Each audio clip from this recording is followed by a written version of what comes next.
Hello, good day and welcome. Today we'll be dealing with Biology Past Question 2019, question 30. If 90 ants are found in a field with a total area of 100 meters squared, what is the population density of the ants? Now you ask yourself, what is population density? Now population density is simply the total population per square area.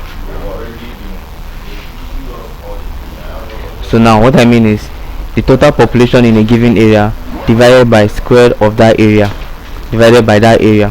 So now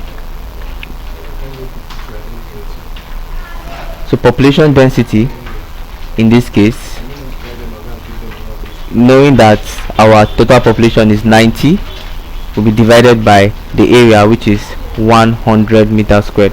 So 90 divided by 100 meter gives you 0.9. So your answer, the answer to this particular question is 0.9. This is the population density. So thank you and God bless you. Please ensure you subscribe for more videos.